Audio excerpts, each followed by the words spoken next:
Ano ang mangyayari sa mundo kung ang lahat ng tao ay mayayaman?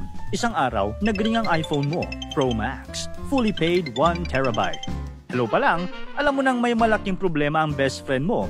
Ang sabi niya, "Mare, nakakahiyaman pero kakapalan ko na ang mukha ko. Pwede ba kitang pautangin? Kahit hindi mo nabayaran. Ang dami ko na kasing pera, hindi na kasya sa bag ko." Pero ang sagot mo, "Naku, Mare, pasensya na, pero napakarami ko rin pera ngayon eh. Wala na ako mapagbigyan ng 100 million ko." Hanggang sa bigla na lang napahagulgol ang kaibigan mo sa lungkot na hindi kanya napautang. Wow naman, parang ang saya sa feeling ng senaryo na yan. Pero ganyan nga ba ang mangyayari kung ang lahat ng tao sa mundo ay mayayaman? Posible nga bang wala nang ibang problema ang mga tao kundi kung paano gagastahin ang kanilang pera kung wala nang naghihirap sa mundo? O baka naman isa pa itong malaking problema na mas malala pa sa problema ng kahirapan ngayon? Mas mabuti pang pag-usapan na lang natin yan. Ang mundo ay mayroong iba't ibang social classes, ang upper class, middle class, at lower class. Ang bawat grupo ay binubuo ng mga taong may magkakaibang antas ng pamumuhay. May ganitong konsepto dahil sa pagkakaiba ng pamumuhay ng bawat tao na nakabatay sa kanilang pinagmulang pamilya, trabaho, talento, at antas ng edukasyon. Bagamat magkakaiba, nagtutulungan ng bawat klase para sa pagunlad ng ekonomiya. Ang mga nasa lower class ay nagtatrabaho sa iba't ibang serbisyo. Ang middle class ay kadalasang kabilang sa profesional na hanap buhay. At ang upper class naman ay may-ari ng negosyo at namumuhunan. Ito ay bumubuo ng isang cycle na mahalaga sa pagpapatakbo at paglago ng lipunan at ekonomiya. Pero paano kung isa lang ang social class ng tao sa mundo? Lahat ay upper class at literal na wala nang naiwan sa laylayan. Ano kaya ang itsura ng mundo ngayon? Sa isang maliit na sulok ng Europe, may bansang sobrang yaman. Ito ang Luxembourg. Dahil dito, hindi na pinag-aagawan ang pension benefits. Bakit pa nga ba? Kung ang dagdag na pera mula sa retirement ay parang barya lang sa bulsa ng isang milyonaryo. Sa Luxembourg, ang GDP per capita noong 2023 ay humigit kumulang $128,700. Ibig sabihin, kung hahatiin ng pantay-pantay ang lahat ng produkto at serbisyo na nalikha ng bansa sa loob ng isang taon, parang bawat tao ay may tag $128,700 na bahagi. Sa Pilipinas, tig $3,800 lang. Grabe no? Ang laki ng pagitan. Pero ang mas nakakagulat, hindi lang tutungkol sa yaman ng iilang tao.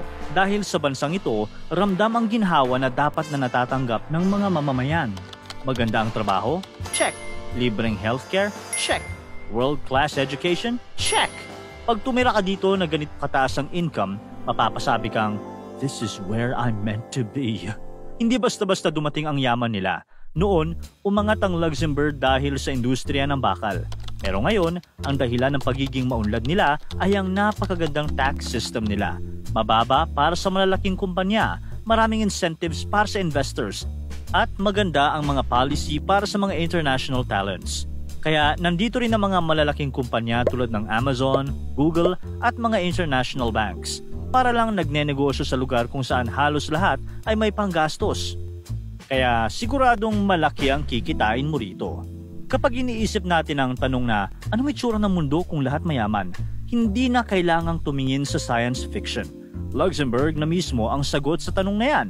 Bihira mong maririnig ang salitang survive dito. Ang topic ngayon ay tungkol na sa fulfillment, lifestyle at kung paano gagawing mas meaningful ang buhay kung wala ka ng problema sa pera. Paano nga ba? Kapag lahat na ng mga tao sa mundo ay mayayaman, maraming magagandang mangyayari. Una, sa isang mundong walang naghihirap, hindi ka na masasabing tamad. Hindi na uso ang pagsisipag. Wala nang kailangan gumising ng alas 5 o alas 4 ng umaga para maiwasan ang mahabang pila sa MRT o LRT. Wala nang umaasa sa sahod kada kinsenas. Lahat may laman ng bulsa. Lahat tumataginting ang bank account sa buong taon. Wala nang traffic lalo na kapag rush hour. Hindi dahil nag-improve ang transport system, kundi dahil mas kaunti na ang nagtatrabaho dahil hindi na kailangan. Wala nang boss na laging galit o kaya team leader na parang tagapagmana ng kumpanya. Wala nang empleyadong nagpapakapagod sa trabahong hindi naman talaga nila gusto. O dumoble kayo dahil may sinusuportahang pamilya pati kamag-anak. Yung mga dating araw-araw nakababad sa 9 to 6 na trabaho, ngayon, naging businessman, painter, musician, inventor, writer, teacher, scientist, gardener, athlete, artista, traveler, chef, influencer at creator ng reels na. Hindi dahil sa kita, kundi dahil may oras at kalayaan na silang sundan ang totoong hilig at interes nila. Kahit anong trabaho pa yun. Nag-iba ang takbo ng mundo. Lahat may chance mag-aral sa pinakamagagandang eskwelahan. Hindi na hadlang ang pera. Marami sa mga estudyante ang kukuha ng mga kursong business, leadership, entrepreneurship, luxury management, arts o kahit anong high-profile na larangan. Kasi kapag mayaman ka, first option mo ang mga kursong nagbibigay ng prestige, power at kakayahang magpatakbo ng sariling negosyo o mag-influence ng iba. Hindi na rin galit ang mga tao sa politiko. Hindi dahil wala na silang maitutulong, kundi dahil abot kamay na nila ang solusyon sa mga problema nila, ang pera. Kung magkaroon man ng issue sa politika, hindi sila natatali dahil may pera. Pwede nilang piliin na umalis na lang ng bansa kung gugustuhin nila. Pero hindi rin natin masisigurado na mawawala na ang korupsyon. Alam naman natin na lagi may mga taong sakim at gahaman sa yaman, kahit pa sobrang dami na ng kanilang pera. Pagdating naman sa mga legal proceedings, wala nang dehado. Lahat may pantustos para kumuha ng pinakamahusay na abogado. Hindi na natatalo ang iba dahil lang kapos sila sa budget. Mas mabilis na hahanap ng tao ang hustisya kasi afford ng lahat ang mga legal services at mas patas ang laban sa korte. Kung may dispute o kaso, hindi na nagtatagal dahil kulang sa support. Nagiging mas maayos, pantay at mabilis ang proseso ng batas dahil pantay-pantay na ang resources ng lahat. Kung lahat ng tao sa mundo ay mayaman at halos lahat boss ng sariling negosyo, siguradong magkakaroon ng kakulangan sa manpower. Dahil dito, lalong bibilis ang development ng mga robots at automation kasi lahat ng tao kaya nang bumili o mag-invest para dito. Robots na ang magiging kasambahay. Sila na ang mag-aasikaso ng bahay. Sa mga sakahan, robots ang magtatanim, mag-aani at mag-aalaga ng mga hayop. Sa factories, halos lahat ng trabaho mula paggawa hanggang pag-check ng quality, machines na ang gagawa. Kahit sa offices, maraming tasks ang automated na, mula data processing, customer service hanggang sa logistics. Sa ganitong mundo, halos lahat ng manual o repetitive na gawain, sa bahay man o trabaho, robot o artificial intelligence na ang sumasalo. Dahil dito, mas mabilis ding uusad ang makabagong teknolohiya tulad ng flying cars at advanced gadgets dahil mataas ang demand at kaya na ng lahat ma-afford. Sa mundong lahat mayaman, asahan na mabilis mong makikita ang futuristic world na akala mo sa sci-fi mo lang makikita. Ang pinakamasaya pa, kung lahat ng tao ay may napakaraming pera, halos lahat mahilig mag-travel. Puno lagi ang mga eroplano at cruise ship at marami na ring may sariling private jet o eroplano. Makikita mo, palaging may mga taong bumibiyahe papunta sa iba't ibang bansa at mas lalo pang dadami ang mga airports at travel choices para mas madali ang pagpunta kahit saan mo gustong makarating sa mundo. Kung sobra ng yaman, baka pati moon ay mas mabilis nang mapasyalan. Ang sayang isipin, no? Pero posible nga kaya ito? Ang mundong lahat ng tao mayayaman? Ganito ba talaga ang klase ng mundo na maaasahan natin? Kahit lahat may limpak-limpak na pera, hindi ibig sabihin wala ng problema sa ekonomiya. Sa totoo lang, mas lalo pa itong nagiging komplikado. Kapag lahat ng tao ay mayaman, sabay-sabay ding tumataas ang demand sa halos lahat ng bagay. Biyahe, pagkain, gadgets at iba pang luho. Dahil lahat kaya nang bumili, mas mabilis ding nagmamahal ang mga presyo ng bilihin. Parang sa Amerika, kung saan mataas ang sahod, pero mataas din ang presyo ng mga produkto at serbisyo. Kaya kahit may pera ang lahat, tataas din ang cost of living. Isipin mo to, kapag pare-parehong kaya ng tao bumili ng steak, luxury bags at private flights, hindi na luxury ang tingin sa mga yon. Nagiging ordinaryo na lang. Pero ang presyo, premium pa rin o baka nga mas tumaas pa. Kaya ang tanong, paano mo malalaman kung mayaman ka pa rin? Kung pati lahat ng bilihin sumisirit ang presyo dahil sa sobrang taas ng demand. Parang sa isang luxury restaurant. Kung dati 7,000 pesos ang isang premium steak, dahil lahat kaya na, pwede nang gawing 50,000 pesos. Sa ganitong sitwasyon, hanggang saan mo masasabi na afford mo pa talaga? O baka ngayon, kahit may pera ka, pareho na lang ulit ang struggle para makuha ang mga sinasabing special. Dahil din dito, unti-unting nawawala ang dating halaga ng high-end. Mga brand na dati exclusive, nalulugi na kasi wala ng something special. Wala nang saysay ang pagiging premium kung lahat ng tao kaya nang bilhin yon. Nawawala ang meaning ng luxury. Sa sobrang dami ng mga may access, pwede magsara ang mga negosyo dahil wala ng brand loyalty at uniqueness sa market. Pati real estate may issue. Lahat gustong magkamansyon pero nauubos ang lupa, kaya sumasabog ang presyo. Dumarating sa punto na kahit may pera ka, may hirap na ring makahanap o makabili ng gusto mo. Malaki din ang krisis sa environment. Dahil lahat may budget, mas marami ang bumibiyahe, bumibili ng sasakyan, nagpapagawa ng bahay, at gumagamit ng napakaraming kuryente. Lahat ng ito nagdudulot ng mas maraming basura at mas mabilis na pagkaubos ng natural resources.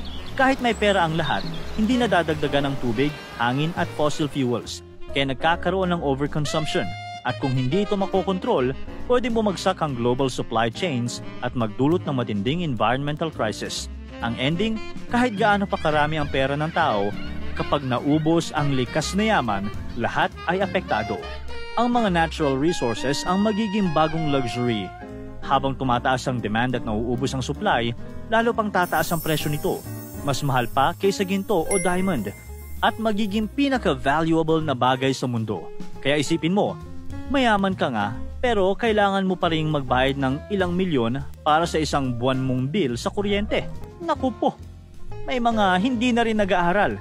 Bakit pa nga naman? Hindi mo na kailangan ng diploma para mabuhay ng maginhawa. Hindi mo na rin kailangang magtrabaho para yumaman. Sino pa ang pipili ng mahirap na kurso gaya ng engineering o medicine kung ang hilig naman nila ay mag-travel o mag-relax buong taon? Dahil dito, unti-unting nababawasan ang supply ng eksperto. Hindi dahil tamad ang tao, kundi dahil pinipili na lang nila ang gusto talaga nila. Hindi na kailangan magtiis sa trabahong hindi naman nila gusto. At sa mundong lahat ng tao ay mayayaman, maaaring lumala ang problema sa masasamang bisyo. Ang iba, nalululong sa bisyo. Kung dati ay hindi nila kayang bumili ng pinagbabawal na gamot o mga luho, ngayon ay sobra-sobra na ang budget kaya mas madaling maligaw ng landas. Sa ngayon, kahit sobrang yaman sa Luxembourg, hindi pa nila nararanasan ang mga negatibong epekto dahil maayos ang ekonomiya, gobyerno at mataas pa rin ang quality of life. Ramdam pa rin ng lahat kung gaano kaginhawa at kaganda ang buhay roon. Kung mayroon man silang problema ngayon, ito ay tungkol sa pension.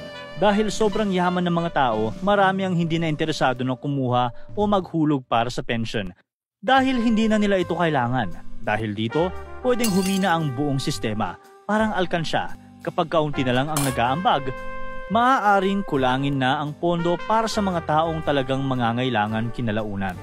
Kung mangyayari ito sa mundong lahat ng tao ay mayayaman, wala nang magbabayad o aasa sa government services para sa benepisyo nito.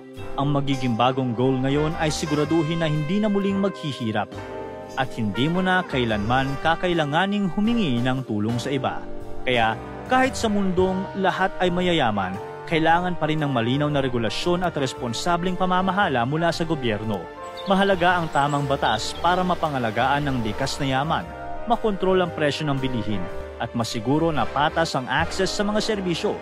Dapat lagi may oversight sa environment, teknolohiya at ekonomiya para hindi maubos o mapasakamay ng iilan lang ang tunay na yaman ng mundo. Masarap naman talagang isipin na sobrang yaman nating lahat. Biruin mo, ang problema mo na lang kung paano mo ipamimigay ang pera mo. Pero kung ang lahat ng tao ay mayayaman, totoo na may mga positibo at negatibong epekto ito. Pero sa ngayon, malayo pa tayo ron dahil sa mga limitasyon ng mundo, kakulangan sa oportunidad, korupsyon at mga maling desisyon. Kaya mananatili pa rin ang magkakaibang social classes. Pero tandaan, hindi dahil may negative effects ang mundo kung saan lahat ay mayayaman ay hindi ka na magsisipaga. Ang pagunlad ay nakasalalay sa iyong pagkatao, sa iyong abilidad, oportunidad at ambisyon sa buhay. Ang mga desisyon at aksyon mo ang makapagsasabi kung saang estado ng buhay ka nararapat.